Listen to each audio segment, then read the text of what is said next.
owner Tickel. I am your host. This just in, I'm relaunching a podcast here in good old Terre Haute, Indiana.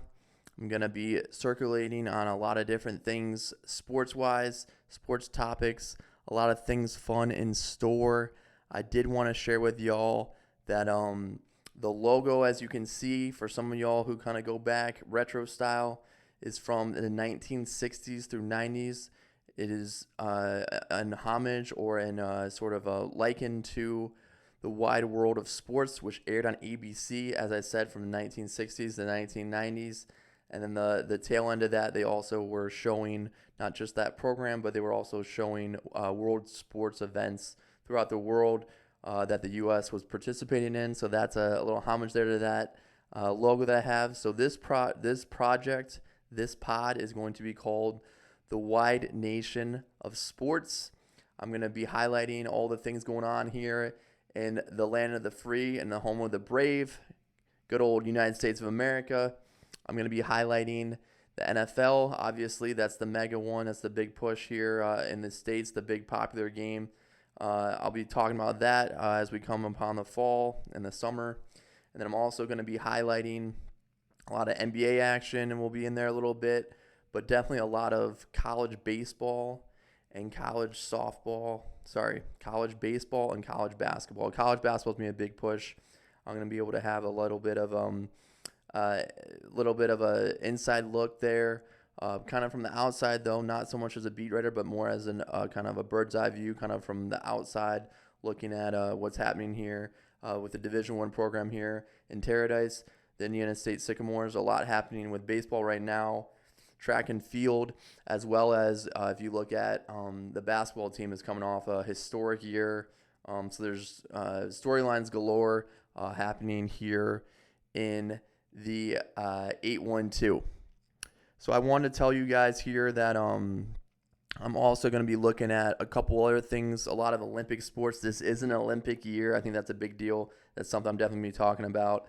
I got the chance to interview a former boxer, speaking of Olympic sports, Julian Jackson, the Hawk. And I thought that was really fitting considering it's an Olympic year, a lot going on. And then I know that for the Paralympics, Noah Malone, who's from ISU, will also be participating in Paris for the Paralympics, which follows the Olympics there in Paris, France. So we got that going on. I also have want to let you know that this will be something that I'm doing monthly, at least monthly, maybe more than that. But to start out, that's what we're going to be doing as I kind of transition into kind of this season of life here after I left the Tribune Star here in town on the Sycamores beat, which was about a month ago. And with that said, I've also covered a lot of prep sports here in Indiana the past 3 years. I also did a lot in Chicago. And so this chance now I have to kind of branch out kind of with my network and kind of the some of the contacts I've made, the relationships I've developed, fostered over the years. About 7 years now, I would say, covering suburbs of Chicago, and Indiana, high school and college. And so now I have a chance here to kind of get some interviews with some of those, some of that network, and kind of give you a glimpse of like what's going on here, specifically with college basketball, as well as a little bit of maybe college football in there. And it's something that I'm really excited and looking forward to. The goal of this podcast, you should know, is not about potentially breaking news. Obviously, that would be more on the beat. I'm like I said, a little bit more removed from that. Going to be watching a lot of games from my couch, doing stuff like that. But I do want to say that this podcast specifically won't even be a lot of takes. It'll be a lot of talks, a lot of talking with athletes, current and past, coaches, current and past. And it's going to be a good situation to kind of develop some of that community and kind of bring to your living room, your house, your workspace, a chance to hear a pod where I can go and talk to different athletes and give you kind of a look at what things were like in these sports before, what's going on now, some new developments. And obviously the biggest thing for me, the biggest pull is kind of highlighting a chance of human interest aspects. Like I want to show you guys kind of what's the story behind the story. And so like a lot of storylines, a lot of stories never told, a lot of chances to kind of get that behind the scenes look of personalities, which I feel like I've been able to kind of breach into with kind of being on the beat and being a reporter in journalism for about 7 years. And now I have a chance to kind of continue to foster those relationships and see if we can get some good storytelling. So with that said, here is my interview with Julian Jackson. He is a boxer from the U.S. Virgin Islands. He's a 3-time world champ. If you don't know, the U.S. Virgin Islands is a U.S. territory, so you don't need a passport to get there. Now, none of this came up for me. I didn't have to go there, but I did get the chance to interview him in Indianapolis about a week ago at the taping of this podcast, a little less than a week, and talk to him, have a sit down with him face to face, meet the legend, the guy. Like I said, 3-time world champ, a heavy hitter, and a guy that boxed the 80s and 90s. And just really nice guy, really fun to sit down and talk to. Really salt of the earth. Really felt like he's a guy you could just sit down with, and he's going to share his story. He's going to share what he's done, what he's been through. And faith and ministry comes in a lot into that. You'll hear some more of that here in this interview. And he was dubbed the Hawk because of just how fierce and how potent his hooks were from in close range. And pound for pound, I should note, he's widely regarded as one of the hardest hitters in the history of sparring. So, and as lethal as I was touching on earlier, as lethal as he was in the rink, he had such a softer, gentler heart for the people in the Caribbean, people in the U.S. Virgin Islands, the marginalized, homeless. He's got a big heart for that and in his ministry, and that's something that he had going before it was all said and done of boxing, and then after post-career in retirement. So without further ado, as Cosmo Kramer said, giddy up. 3-time world champion, 55-6, 49 KOs. So that's 89% KO to win ratio. Ladies and gents, we got Julian Hawk Jackson. He's in the building. He's here at the Indiana Boxing Hall of Fame for his 3rd induction after the International as well as Nevada Hall of Fame inductions. Oh man, it's just something that I believe, a lot of fighters, may not expect, you know what I'm saying? But when it comes down to it and you realize that, hey, all that hard work really did pay off, and I'm really grateful and glad to be a part of something that, the world tends to, pay attention to. Everyone has their own path, right? You have kind of growing up, kind of learning the sport or kind of getting into it. You have the amateur level, kind of where you're trying things out. And I know you're native of, St. Thomas in the U.S. Right. Virgin Islands. What can you tell me about, kind of your career arc? So obviously, your first professional fight was in Puerto Rico. Puerto Rico, my neighbor, man. That's right, 81. Yeah. And then 98 was your final one there at the Palace in the Palace there in Auburn Hills in Michigan in 98. What can you tell me about just kind of your early days of getting into this career and kind of getting started and kind of finding your way? I know you also won 29 of your first pro bouts as well. So what can you tell me about kind of getting started and kind of your origins here in boxing? Well, starting out, I didn't have the opportunity to go to the Olympics. I think that President Carter, either Carter or one of those presidents literally, pulled the United States out. And I didn't have the opportunity to go, and that was my dream. Moscow. Yeah. And it just didn't happen. And I was told by my coach, William George, that he's going to turn me pro. And we turned pro and had my first fight, in Puerto Rico. Mm-hmm.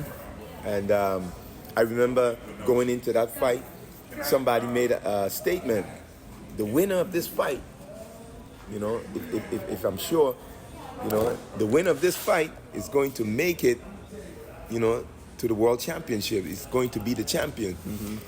And I guess Puerto Rico was so you know, sure that their fighter was going to beat me Right. because he was a 3-time, I think, Golden Glove champion, amateur, and I only had 17 amateur fights.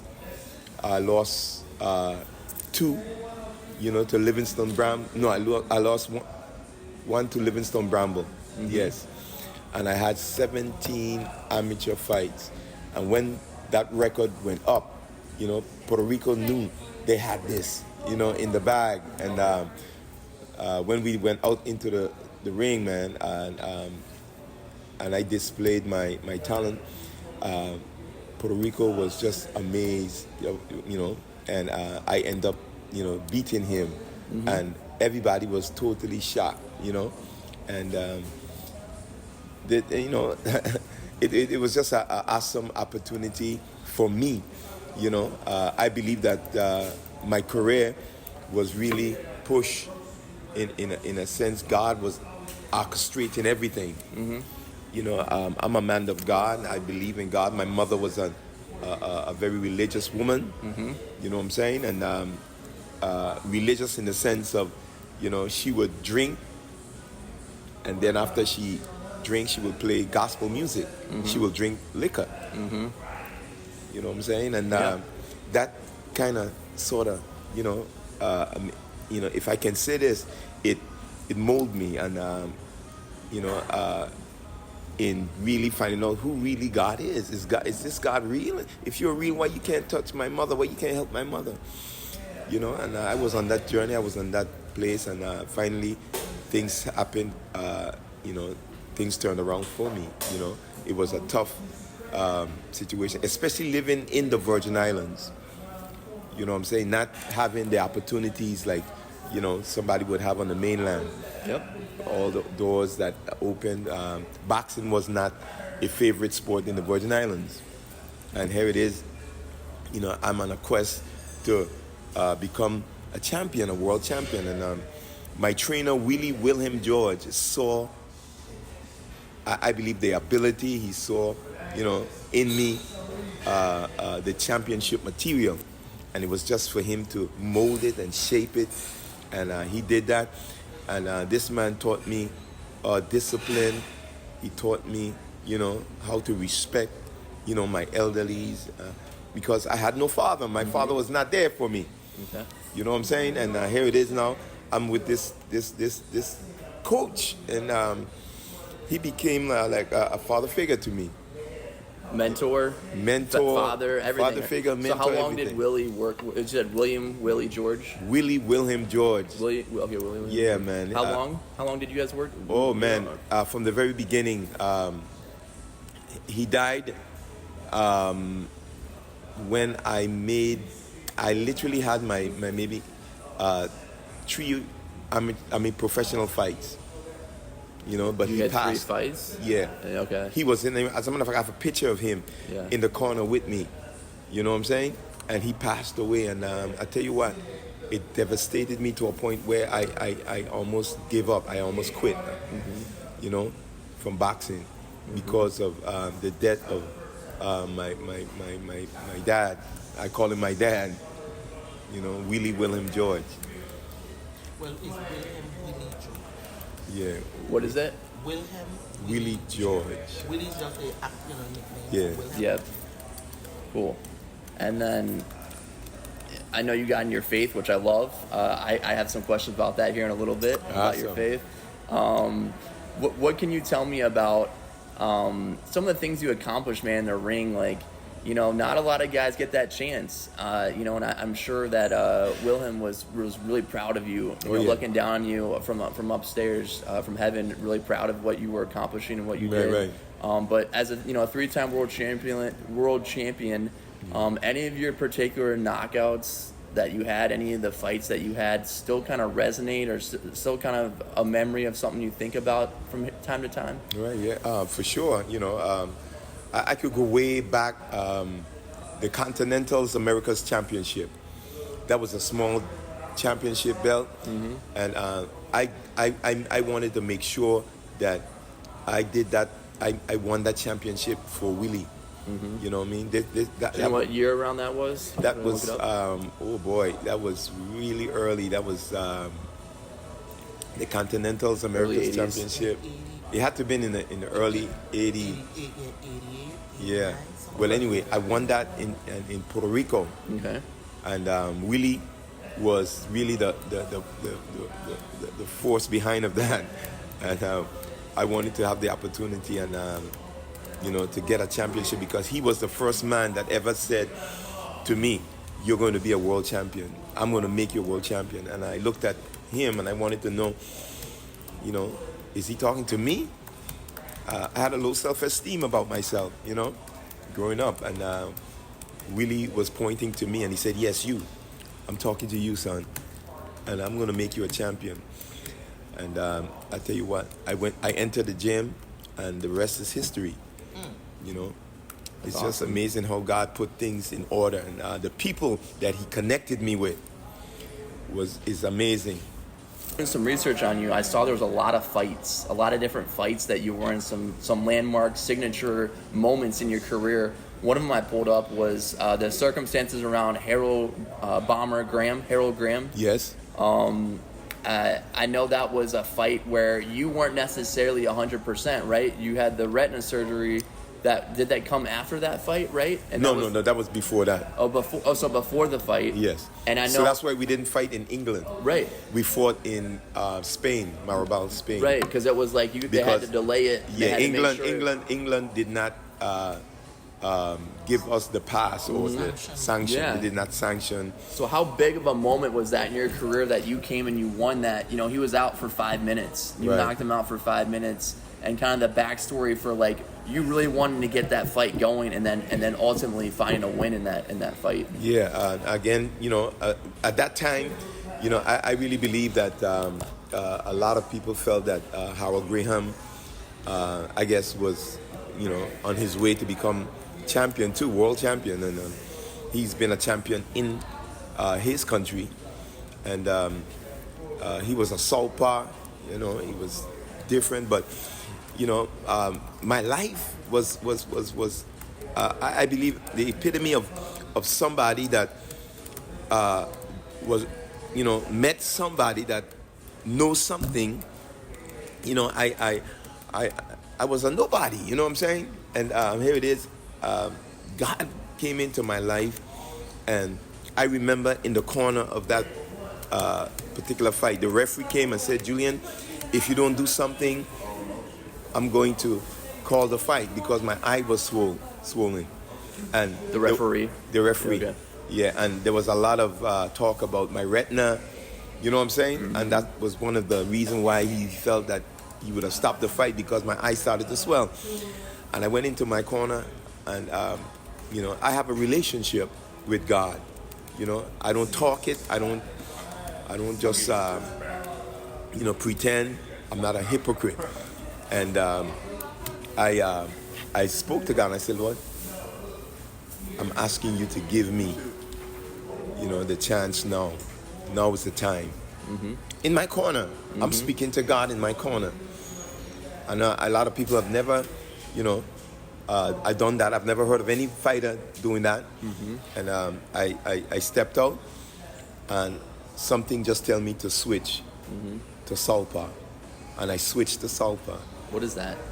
left-handed. Okay. Okay, that's a southpaw Southpaw, stand. yeah, southpaw, yeah. And he was a southpaw. Okay. I was orthodox. Okay. And you You know, switched it up. so yeah. he was. My eye was swelling on this side. So when I switched, Yeah. my left eye, Yeah. which is my right eye, which is clear, and I guess it may have puzzled him. He didn't know, but he came straight into me.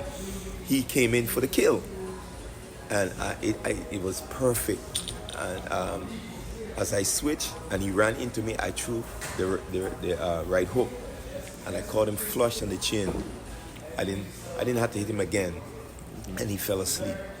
He was out for the count, and a lot of people call it, I slayed him in the spirit.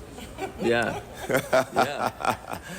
The anointing, Amazing. I guess, but thank God, in all my fights, there was no serious injury, there was no serious damage, to me or to any of the other fighters. Would you do something to make sure days down the line or months that when you call someone, you check into the hospital? Are you like calling at like your opponents who got hospitalized or knocked out? Like, how are you checking in on these guys to make sure that they're all right after the knockouts? Yeah, through the promoters. Okay. Yeah, through the promoters and. So you're calling them. You're calling the promoters. Yeah. I connect with a lot of them, even guys that beat me. You know, and. There's a brotherhood. There's a respect, and definitely, man. Cares. Boxing is one of the sports that I believe. I mean, it brings the best out of a person, regardless of how their attitude may be.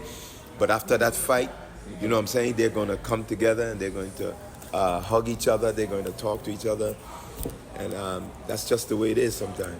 Yeah.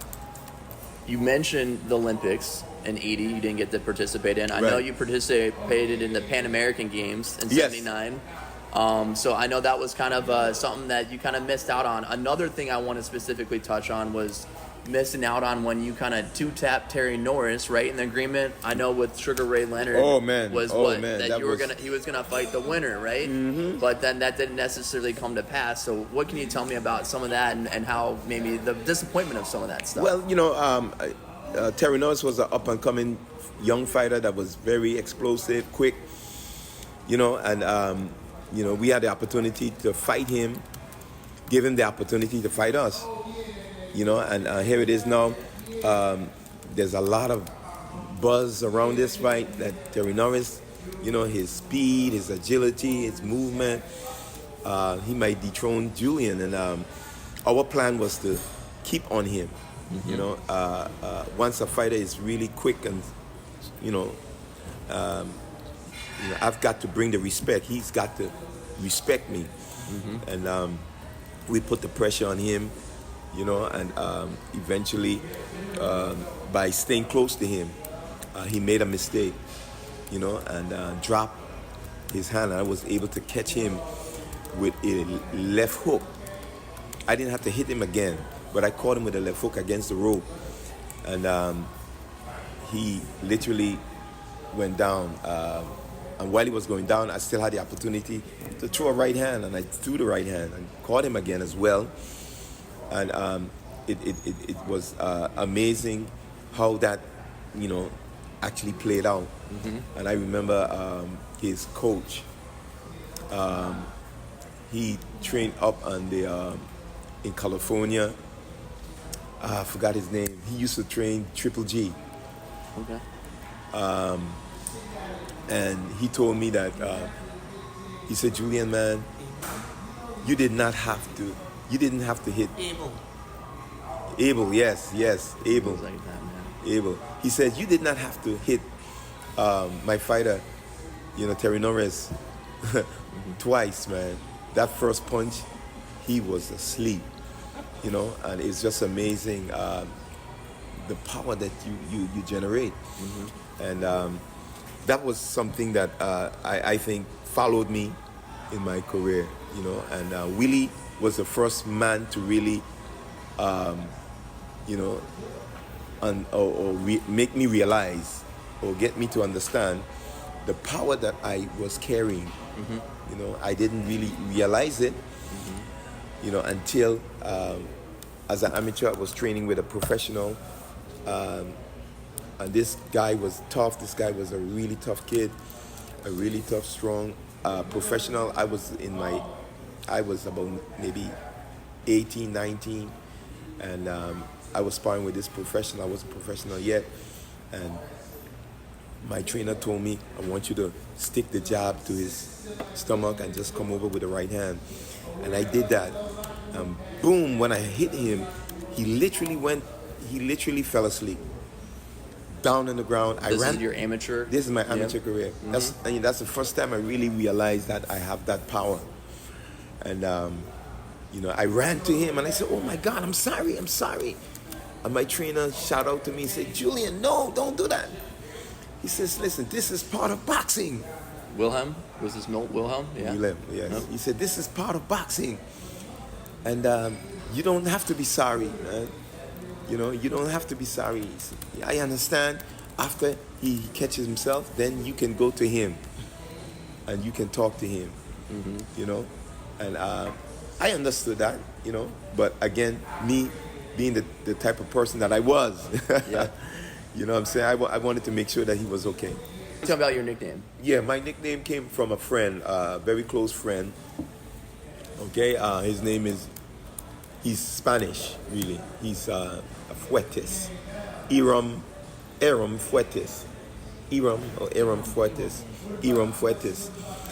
He said, Julian, man, and we were all school buddies, and we grew up, and we used to go fishing, camping together. We were very close. I knew his mother very well. She knew me. My mother knew them, and they trusted us, and they were Hispanic. And Iram said to me, he said, Julian, man, you know what? I'm gonna call you the Hawk. I'm saying, like, what? Well, why? He said, because, man, when the hawk comes around, the chickens run. I said, yeah, man, you're right. He said, man, I'm going to call you the Hawk from this on. And he started calling me the Hawk, and then it started to spread. Okay. And all my other buddies started saying, yeah, man, that's a good name, Hawk. And everybody started calling me the Hawk. I think from my very beginning as a professional, my power, I think, caused him maybe, to maybe look at it in that sense, because I hit so hard, ain't much people want to fight me, and it was just amazing. Yeah. Julian, so as I said, obviously you're a U.S. Virgin Islands native. Native, right? yes. From I was good born old St. Thomas. I was born and raised there. Yep. I came from the soil, like I tell him, from the Virgin And Islands. then I was looking in this, and I know Carl just confirmed this, like faith, and as you have said, is a big part of what you do, and your belief in Christ and God. And That's right. What can you tell me about some of the ministry you've been doing in recent years after boxing, in your homeland, and what that's looked like for you? Wow, awesome, man. Right now, an evangelist. I love to minister to the young people. We feed the homeless as well. I've been doing that for years, even before I just wanted to do something that I think would have, helped the people. And because of my, opportunities, I wanted to help the less fortunate, and I was able to do that with a lot of men and women that were concerned, just like I was, and they were Christians too. And every time I think about it, I always felt that I know where I came from, and I couldn't look back, and didn't do something about it. I just felt that I had to do something to help, the less fortunate, the people that suffer, and because I know where I could have been if it wasn't for God, if it wasn't for Christ.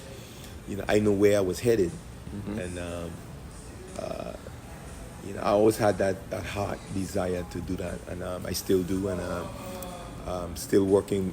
I have a nonprofit, that I'm helping, the homeless. What's it called? The Julian Jackson Foundation. Okay.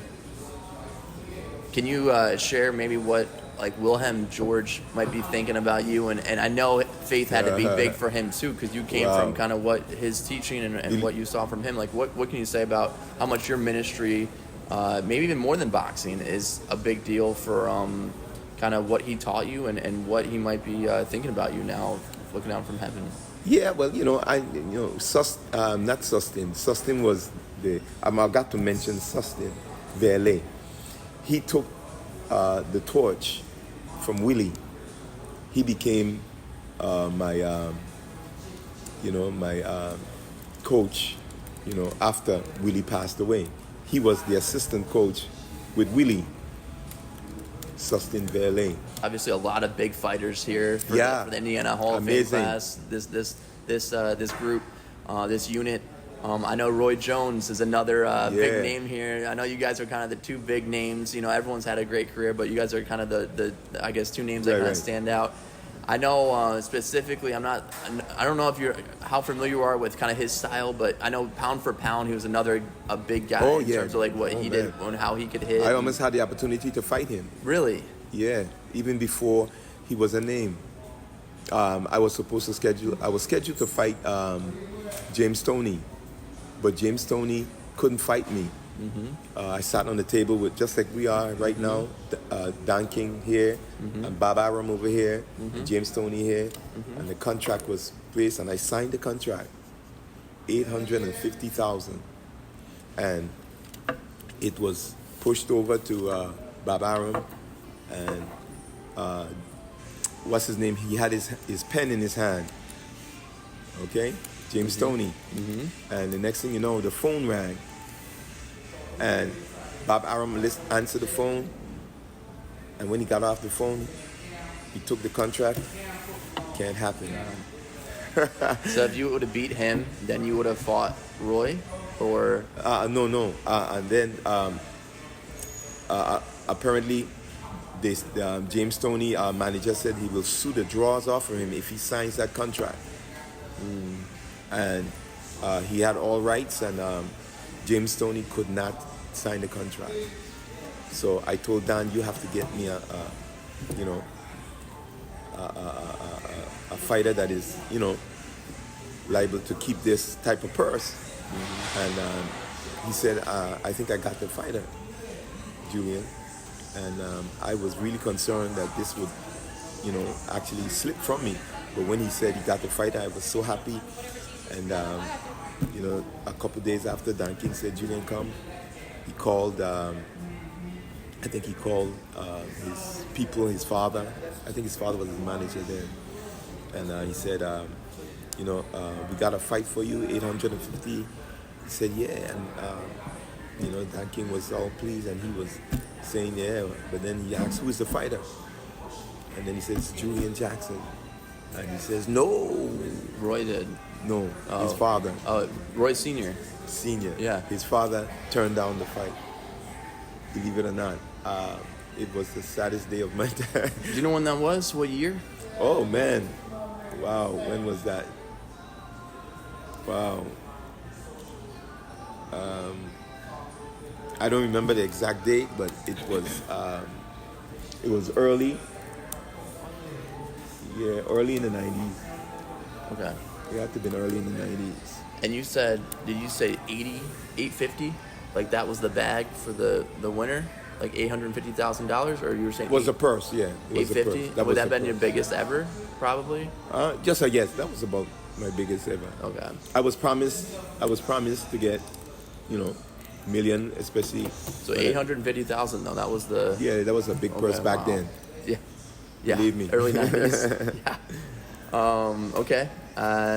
The only thing I had to follow up with you about, Julian, was have you ever smoked or drank? No. Carl was saying never. Never. No, Willie did that. Willie, man, Willie, look, the story that Willie gave me literally caught my attention to a point where, he told us everything, man. He says, he spoke about 3 different languages. Willie. I've never met an individual like him. And he spoke 3 different languages. Africa was one of them. He was fluent in Spanish. You know what I'm saying?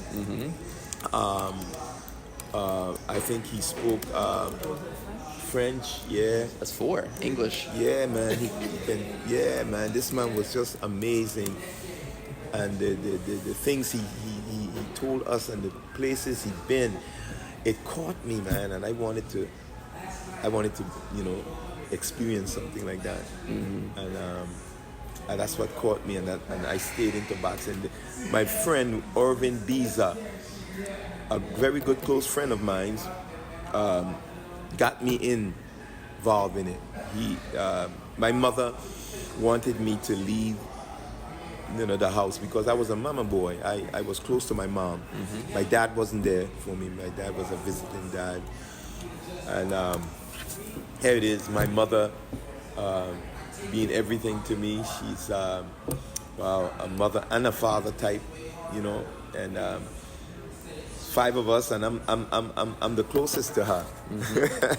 And I know one time she said, you know, you got to go and you got to go and with your friends, find some place to go, get involved in something. And I decided that I'm going to get involved in boxing. And maybe she would say, no, I don't want you to get involved in boxing, man. You know? But guess what? She shocked me. She surprised me. When I went and I told her, I said, Mom, guess what? I got involved in a boxing program. I'll be boxing. And then she's like, you know, great. You know, she's like for it, you know, which was the opposite of what I was expecting from her.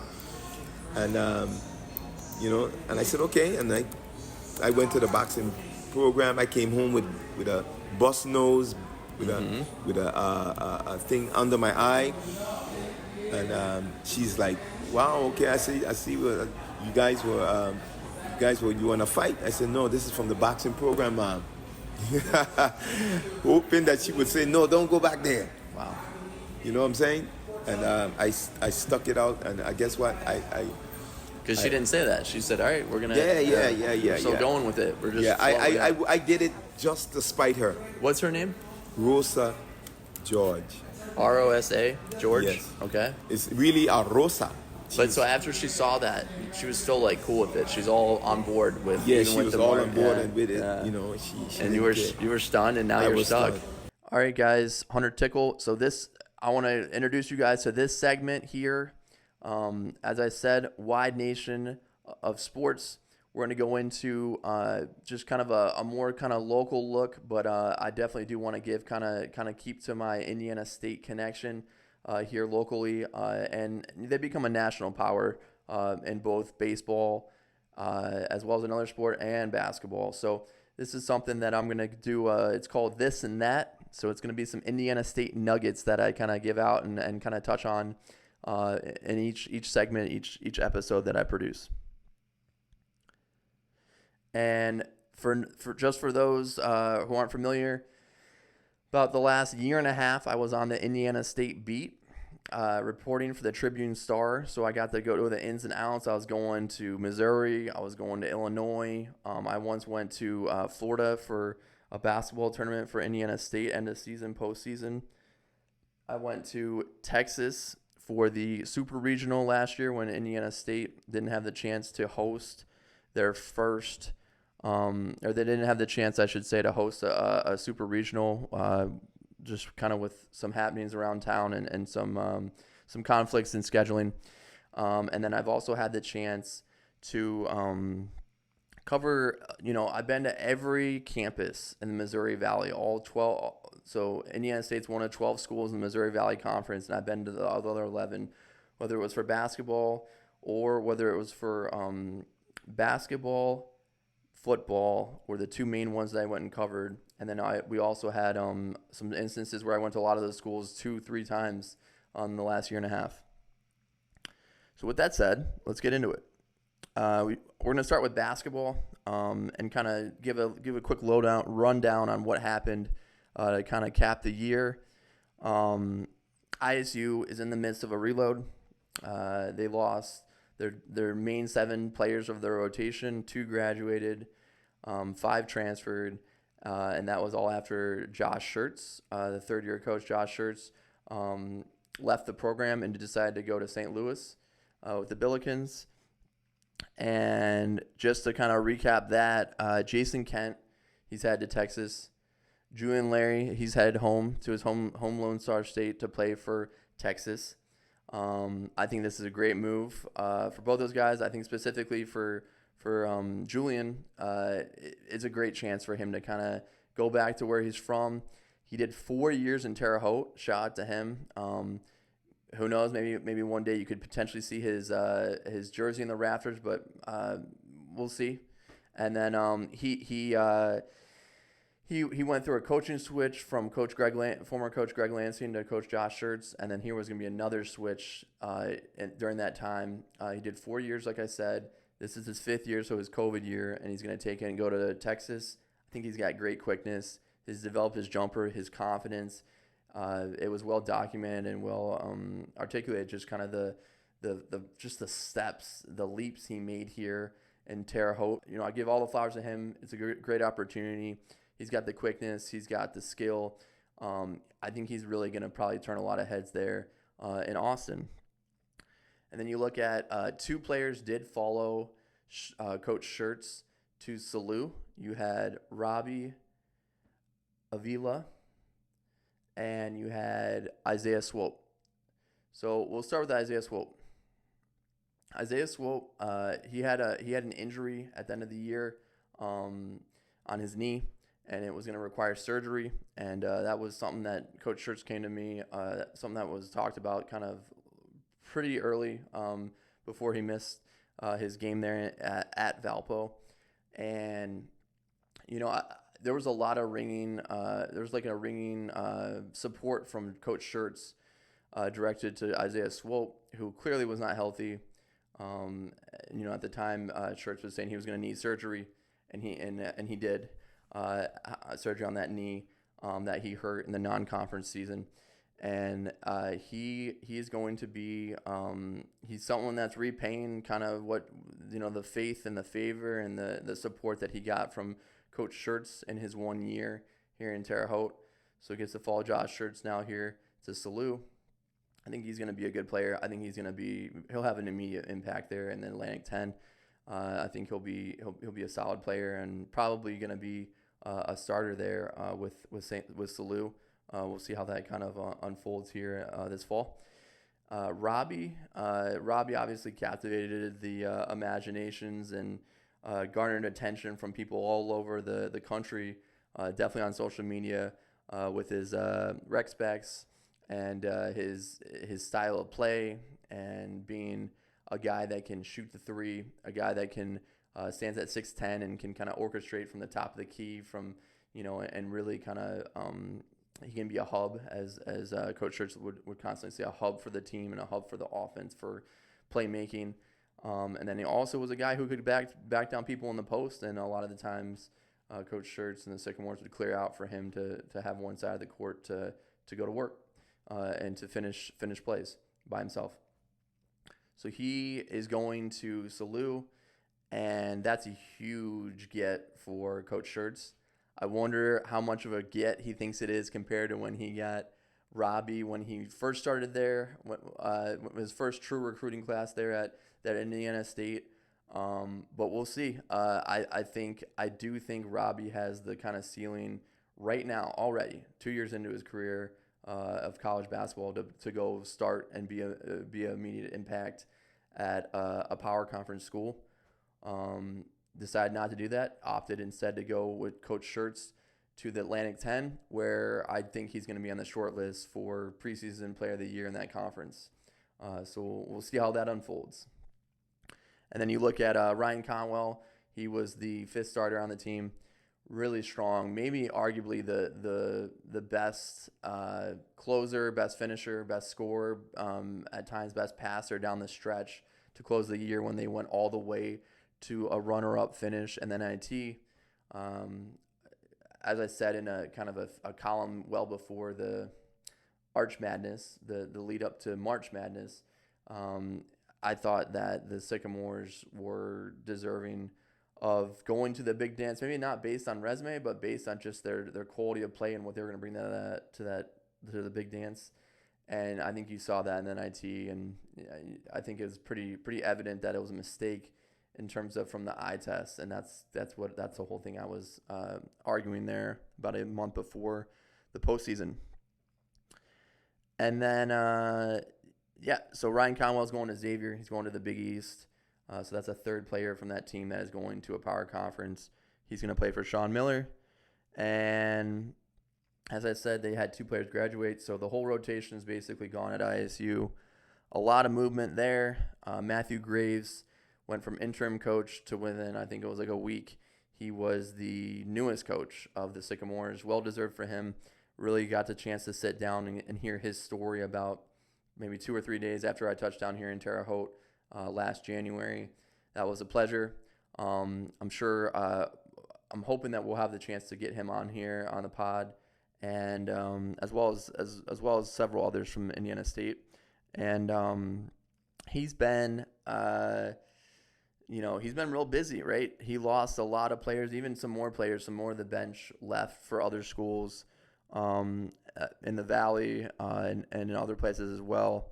So he's got 13 scholarships to work with. Some teams now aren't even keeping that at 13 because a lot of the people are shuffling in the transfer portal year after year. So on my count, he's got 11 scholarship players. If Cooper Bean's another one, then that's 12. And so he's got a little bit more to building to do if he opts to do that. First off, the returners. Okay, Aaron Gray coming back, I think, is a huge steal for this program. I think you're going to get to see the guy that everyone thought he was coming in, who didn't necessarily get the chance to kind of bud into that player, that impact player, that shooter, that defense, and really and be a strong player going to the glass and the paint. Jaden Daughtry's back for his sophomore year. Derek Vorst is back for his sophomore year. Both those guys had flashes of their potential this year. I think them both coming back is clearly, just like with Aaron Gray coming back, a sign of these guys' faith in what Matthew Graves can do as a coach. He last coached at South Alabama. Now he's getting a chance to do another head coaching gig. His first role, I believe, was about I don't want to say, I think it was in the 2000 teens, and he has clearly got the faith of these guys. I know Derek Vorst, a post player, is someone he's working with a lot.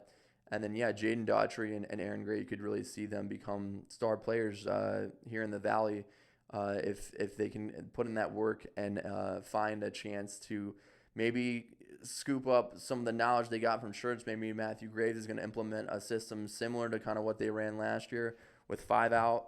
But that's going to be an interesting developing story, and we'll see what the former Butler player and Butler coach has in mind, and what kind of coaching style he's going to implement for a chance has been well worth the wait, chance that he's waited for a long time now.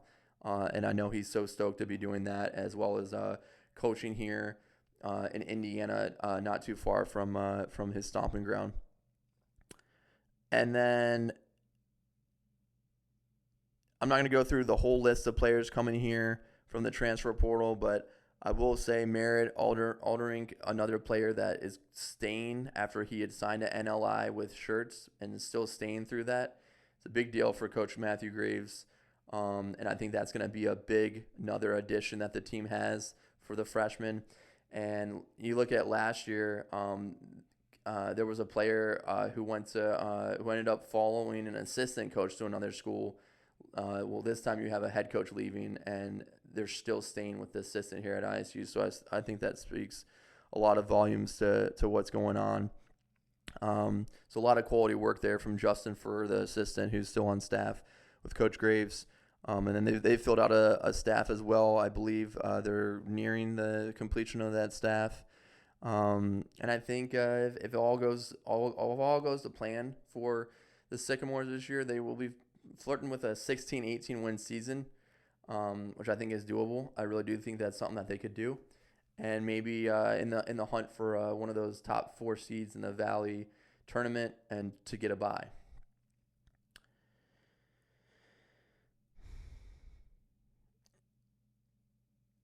I'll have some. I'm hoping to have some schedule updates forthcoming as kind of that season rolls around, and then in this off season. And then I think the biggest question mark I can say right now is, are the Sycamores going to see a big drop-off in attendance at Holman Center from what they were at last year? I think that's the biggest question. I think, Indiana State got the crowds out. They had the We Want Shirts chants in the crowds. It was electric for some of the big games last year in the Valley Race with Bradley and Drake. And then you had home games with Minnesota, Cincinnati, and SMU. All sellouts, all big impact. But will we see that kind of draw here now that the team isn't nearly as potent and maybe nearly as going to have as much winning as that 30-plus win team? But I do think the next step for Indiana State having like a true home court advantage and having building as a program and getting up to where it needs to be to consistently be at a ceiling like it was this year. I think part of that is the fans coming out supporting the team, whether they're winning, whether they're middling, like wherever this team's at. And there's going to be some growth. There's going to be a lot of growth and a couple of sets back this year. But I do think that the support that from the community is going to be big and something that is going to be something to watch moving forward.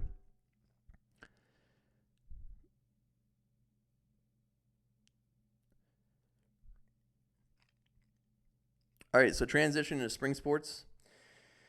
A lot of different, I should say Indiana State, the past 16 months that I was there, the past 16 months I was covering the beat with the Tribune Star, really, really impactful in terms of like some of the winning that was going on. The basketball just reached heights that hadn't been done since Larry Bird in 1979. Baseball team is also crushing it and doing things that hadn't been done in a long time. Same with track and field. So track and field right now, as this podcast is being recorded, is in the midst of competing in the NCAA regional tournament.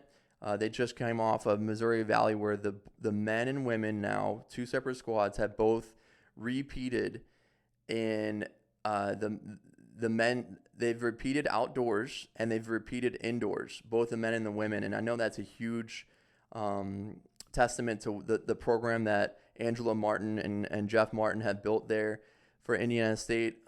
True, you could call it maybe a mom and pop coaching system, but they've stressed how big it is, not only for the men or the women to have a winning mentality and to build up the program, but for both to do that, and they just did that. I mean, that's four rings now in the past 2 years for the indoor and outdoor for both squads.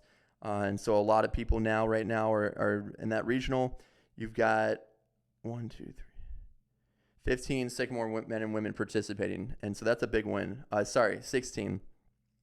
One of the people I want to highlight there is a freshman, Rachel Maringer.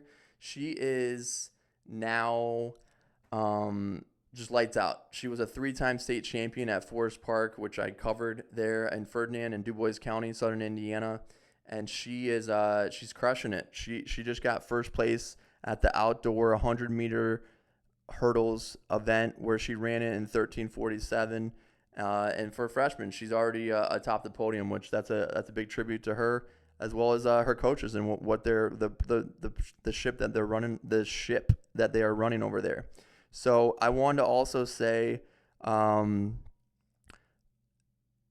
in terms of kind of what you're looking at with track and field, like this is a big moment. The athletic department, I know they're still waiting to get an athletic director, and that's something that should be in the works pretty soon. I don't know, TBD, I'll just say.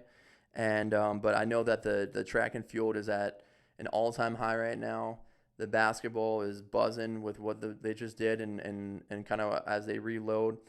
And then that leads me to baseball, which, as I said earlier, is just crushing it right now. They're just slaying it right now. They're a lot of cracks, a lot of good pitching, a lot of good fielding. I mean, they're just a really well-balanced team, and they're coming off right now as I speak. They're about to be getting ready for the second day of the Missouri Valley Championships here on Thursday. They're coming off an extra inning loss to Southern Illinois. I will say this to start. They got the top seed in this tournament, just like last year. They won the tournament last year, so they're trying to repeat not only as a regular season champ, but also as a tournament champ. Well, they lost the first game. There was some weather that delayed the game a little bit there in Evansville, and now they're in an elimination game with potentially, out of all the teams, if at the time of this recording of this podcast, Illinois Chicago was up 2-1 on Murray State after one inning. Murray State, the loser of that game, will play Indiana State. Murray State is the number 2 seed in the tournament. So we're looking at a potential elimination game if that result were to hold, where you have the Racers versus the Sycamores on day 3 of a 5-day double elimination tournament. It's pretty wild, but I get it. These things happen. I will say that for Indiana State, they've lost 8 games in the Valley the past 2 seasons, right? They haven't lost a series. And just in the regular season, before this Southern Illinois loss, they had lost 7 regular season games. All were series openers. So you could say it's kind of a thing. This is something they do. They lose the first game of a series, or you could say now the tournament, and we'll see how they respond. But yeah, they had lost 7 opening series games before in the past 2 years. Hadn't lost any of those series. So I think this is something that they're going to kind of know that this is familiar ground, and we'll see where it kind of goes. But this is definitely a trend that's happened previously. So, but there will definitely be a little bit of heat on them for sure to get this done and to try to get their second straight MVC hardware to hoist that. And then if you look at the team and the talent that they have, for starters, they lost their weekend pitchers last year, right? They lost 3 guys who were just dominant. And they lost them to graduation, and they're also now playing pro ball. 2 of them were drafted into MLB, and trying to work their way up to the big leagues now. But yeah, I will say that last time I checked, I should say. And then also, so they lost their pitchers. They knew they were going to have to rely a little bit more on, I guess, hitting. Last year, I wouldn't even say they relied a lot on pitching. Overly relied, I guess I shouldn't say. They were really solid fielders. A lot of good gloves out there in the infield.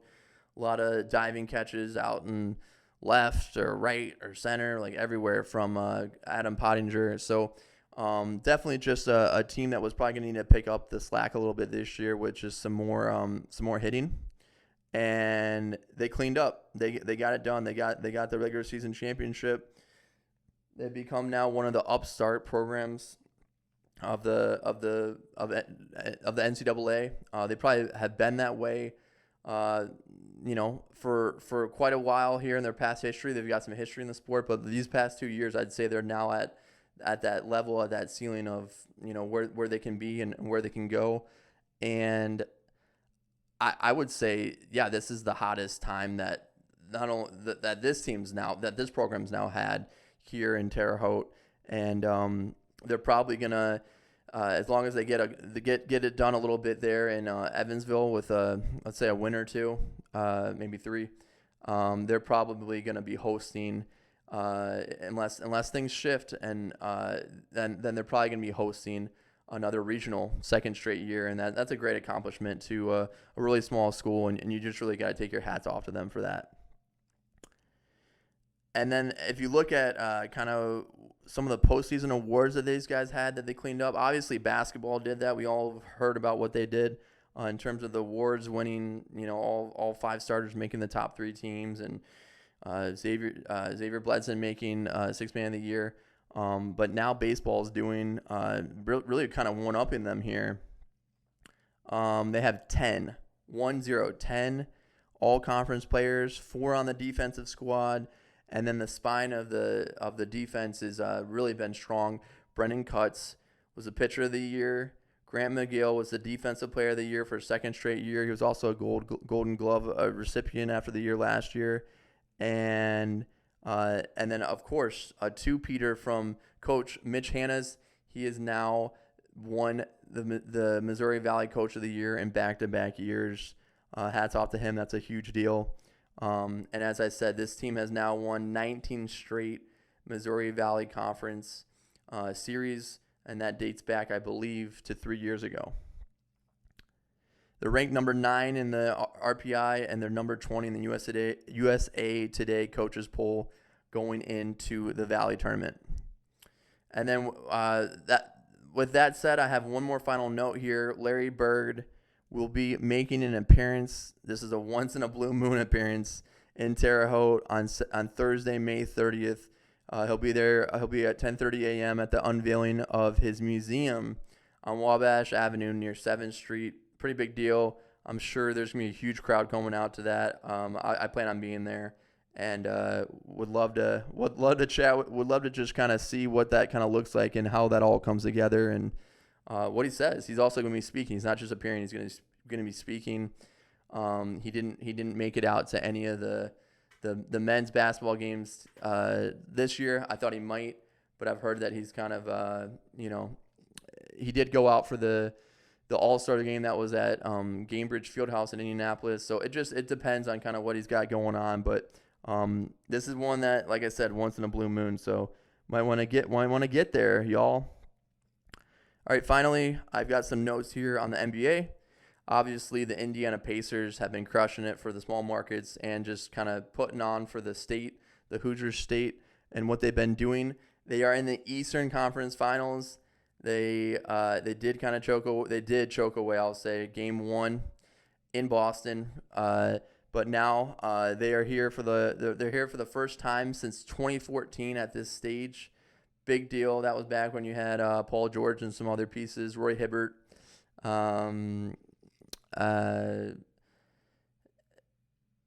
Collinson. There was a couple other players that were on that team. And so now you've got a good chance to see them play. Be sure to tune in. I believe that series is on ESPN. Boston and Indiana are playing. And I also wanted to share that it goes without saying, but I got to say it. Game 7 this past Sunday, where they were playing in the Garden against the New York Knicks, kind of rekindling some of that 90s vibe when the Knicks and the Pacers used to square off in the playoffs. Well, obviously it was kind of a really amateur hour from ESPN, the way that they supported the Knicks constantly, utterly, even during halftime when the Pacers were pulling the hinges off the door with a 76% shooting effort. Yeah, we won't hold it against ESPN, but it was kind of not their finest moment, and it wasn't. It didn't feel like real reporting, and I think that's real important to keep that in mind. That being unbiased in reporting needs to always be there, even if it's a bigger market or a team on the East Coast, team that everyone wants to see make it to the next round. I'll just say amateur hour, just not very telling and great for the Big J journalism game. I will say that this team here in Indianapolis has a lot of swag, man. If they were to get sneak by the Celtics, the C's, then they'd be in the finals for the first time since 2000, the NBA Finals. I mean, that's just huge. That's big league right there. That team was coached by Terre Haute, Indiana State legend, I should say, Larry Bird. He was on the sidelines there coaching that Pacers squad, and they had. They couldn't get it done against Kobe and Shaq and the Lakers, but it was that matchup they just had with the Knicks, where you had a lot of fanfare for New York, NYCK, really remind me of kind of that kind of underdog status they had back then in 2000. Indiana's big gun obviously back then was Reggie Miller, and then a lot of guys that were kind of no names, Rick Smits, Dale Davis, Mark Jackson, as well as Austin Crozier. That was the epitome of the blue-collar franchise that they have for the blue and gold. And I do think that this team, this current team, this present-day team, has kind of a similar look. And one more note I will add, that 2000 finals was actually the first finals I ever saw in my life. I remember watching and asking my dad who the Pacers were going to play after every game, and he kept reiterating to me that it's a 7-game series, so it's the same team. And I was 9 years old, so there you go. There's a little tidbit there about my experience with basketball. But this year's team with T.J. McConnell, Obi Toppin, Aaron Nesmith, Andrew Nemhard, who's also the latter was a second-round pick. I think it's really interesting to see kind of these unsung guys kind of come up, and the way that this team's coming together and the way that Rick Carlisle is coaching them. I think it's really positive. It's also a very, very young team. I believe the starters that played against the Knicks in Game 7 were an average of, I believe it was 26 years old. So the future is very bright. We'll see what they can get done against the Seas and see if they can keep it pushing. And then for me, the two main guys on this Pacers squad, obviously Tyrese Halliburton. He's truly a superstar in the making. I'd say he's already a star at this point. And then he's Batman. And then the Robin to that Batman for me is Miles Turner, who's a guy who's stuck with Indiana through thick and thin when his name's always revolved around the trading block. And he's been doing well. I don't know people are aware of this, but he's logged almost 600 games for the Blue and Gold. And then, he doesn't have to look over his back anymore. I think he finally found a fit, and he's finally staying. I remember Sabonis was in town, and it was could those guys play together? Well, I think Miles Turner has finally found his spot, and he's going to be in with the Pacers for a while. Speaking of the Pacers, their style of play is something that I don't get why national pundits aren't kind of invigorated by, because they play a very attractive offense. They like to get up and down, up tempo, and they've been forcing teams to get into their pace, which teams kind of find themselves wanting to do because it's fun. But that's when the Pacers, that's when they know they have the other team where they want them, and they've been getting it done. That's how they've gotten to the Eastern Conference Finals. And so that's a style of play to watch and a storyline to kind of track moving forward in the Eastern Conference Finals. And then if you look at just kind of the way they play, they're very unselfish. They space the floor. They don't play a ton of defense, and they're not getting the nitty-gritty rebounds that are going to kind of impact games. They're not going to want to win a lot of rebounding margins, but they are really fun to watch.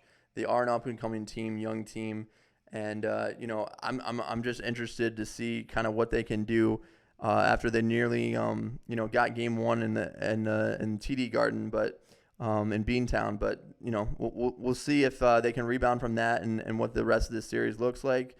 It was kind of reminiscent of kind of the first two games in New York where they had some close calls. I don't think they're going to host their inaugural Larry O'Brien Trophy. There's, I believe, 9 other teams in addition to them who've never won the finals. But it is things are kind of coming together. Things are molding, coming together well. Things are shaping up well. If this team can get to the series in June, I think that'd be a big springboard for them moving forward. And yes, as I said, it is confirmed here. They are an average of their starters were an average of 26, so they shouldn't be slept on here in the Eastern Conference Finals against the Boston Celtics. So with that, y'all, I want to thank y'all for tuning in. I am going to be seeing you guys out of here. That'll do it for Wide Nation of Sports. Hit my inbox, huntertickle@gmail.com. or on Twitter at @byHunterTickle for comments, news, and tips. All right, guys, this is Hunter Tickle. Over and out.